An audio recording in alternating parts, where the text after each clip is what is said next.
شعبہ نے محمد بن عثمان بن عبداللہ بن موہب سے بیان کیا ہے، ان سے موسیٰ بن طلحہ نے اور ان سے ابو ایوب رضی اللہ عنہ نے کہ ایک شخص نے نبی کریم صلی اللہ علیہ وسلم سے پوچھا کہ آپ مجھے کوئی ایسا عمل بتائیے جو مجھے جنت میں لے جائے۔ اس پر لوگوں نے کہا کہ آخر یہ کیا چاہتا ہے؟ لیکن نبی کریم صلی اللہ علیہ وسلم نے فرمایا کہ یہ تو بہت اہم ضرورت ہے، سنو، اللہ کی عبادت کرو اور اس کا کوئی شریک نہ ٹھہراؤ، نماز قائم کرو، زکوٰۃ دو اور صلہ رحمی کرو۔ صحیح بخاری حدیث نمبر 1396۔ وہیب بن خالد نے بیان کیا، ان سے یحییٰ بن سعید بن حبان نے، ان سے ابو زرع نے اور ان سے ابو ہریرہ رضی اللہ عنہ نے کہ ایک دیہاتی نبی کریم صلی اللہ علیہ وسلم کی خدمت میں آیا اور عرض کی کہ آپ مجھے کوئی ایسا کام بتلائیے جس پر اگر میں ہمیشگی کروں تو جنت میں داخل ہو جاؤں۔ آپ نے فرمایا کہ اللہ کی عبادت کر، اس کا کسی کو شریک نہ ٹھہرا، فرض نماز قائم کر، فرض زکوٰۃ دے اور رمضان کے روزے رکھ۔ دیہاتی نے کہا، اس ذات کی قسم جس کے ہاتھ میں میری جان ہے، ان عملوں پر میں کوئی زیادتی نہیں کروں گا۔ جب وہ پیٹھ موڑ کر جانے لگا تو نبی کریم صلی اللہ علیہ وسلم نے فرمایا کہ اگر کوئی ایسے شخص کو دیکھنا چاہے جو جنت والوں میں سے ہو تو وہ اس شخص کو دیکھ لے۔ صحیح بخاری حدیث نمبر 1397۔ ابو جمرہ نصر بن عمران ضبقی نے بیان کیا کہ میں نے ابن عباس رضی اللہ عنہ سے سنا، آپ نے بتلایا کہ قبیلہ عبد القیس کا وفد نبی کریم صلی اللہ علیہ وسلم کی خدمت میں حاضر ہوا اور عرض کی کہ یا رسول اللہ، ہم ربیعہ قبیلے کی ایک شاخ ہیں اور قبیلہ مضر کے کافر ہمارے اور آپ صلی اللہ علیہ وسلم کے درمیان پڑتے ہیں، اس لیے ہم آپ کی خدمت میں صرف حرمت کے مہینوں ہی میں حاضر ہو سکتے ہیں، کیونکہ ان مہینوں میں لڑائیاں بند ہو جاتی ہیں اور راستے پرامن ہو جاتے ہیں۔ آپ ہمیں کچھ ایسی باتیں بتلا دیجئے جس پر ہم خود بھی عمل کریں اور اپنے قبیلے کے لوگوں سے بھی ان پر عمل کرنے کے لیے کہیں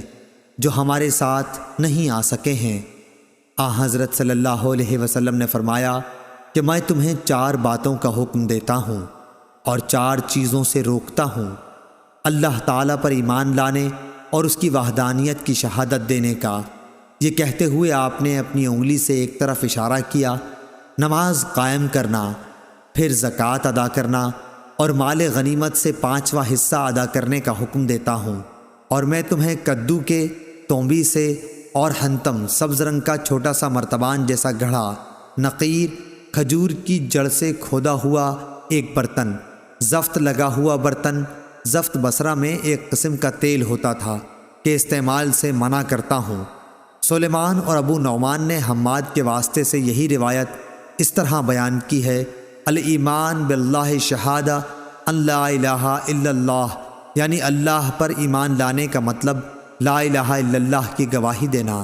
صحیح بخاری حدیث نمبر 1398۔ شعیب بن ابی حمزہ نے خبر دی، ان سے ظاہری نے کہا کہ ہم سے عبید اللہ بن عبداللہ بن عتبہ بن مسعود نے بیان کیا کہ ابو ہریرہ رضی اللہ عنہ نے بیان کیا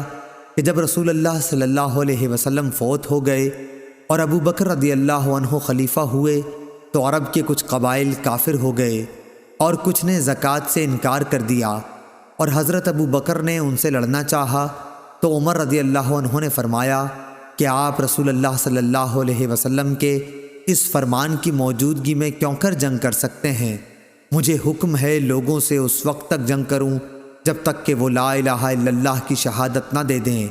اور جو شخص اس کی شہادت دے دے تو میری طرف سے اس کا مال و جان محفوظ ہو جائے گا، سوائے اسی کے حق کے، یعنی قصاص وغیرہ کی صورتوں کے، اور اس کا حساب اللہ تعالیٰ کے ذمہ ہوگا۔ صحیح بخاری حدیث نمبر 1399۔ اس پر حضرت ابو بکر صدیق رضی اللہ عنہ نے جواب دیا کہ قسم اللہ کی، میں ہر اس شخص سے جنگ کروں گا جو زکوٰۃ اور نماز میں تفریق کرے گا، یعنی نماز تو پڑھے مگر زکوٰۃ کے لیے انکار کر دے، کیونکہ زکوٰۃ مال کا حق ہے۔ خدا کی قسم، اگر انہوں نے زکوٰۃ میں چند مہینے کی بکری کے بچے کو دینے سے بھی انکار کیا جسے وہ رسول اللہ صلی اللہ علیہ وسلم کو دیتے تھے تو میں ان سے لڑوں گا۔ حضرت عمر رضی اللہ عنہ نے فرمایا کہ بخدا یہ بات اس کا نتیجہ تھی کہ اللہ تعالیٰ نے ابو بکر رضی اللہ عنہ کا سینہ اسلام کے لیے کھول دیا تھا، اور بعد میں بھی اس نتیجے پر پہنچا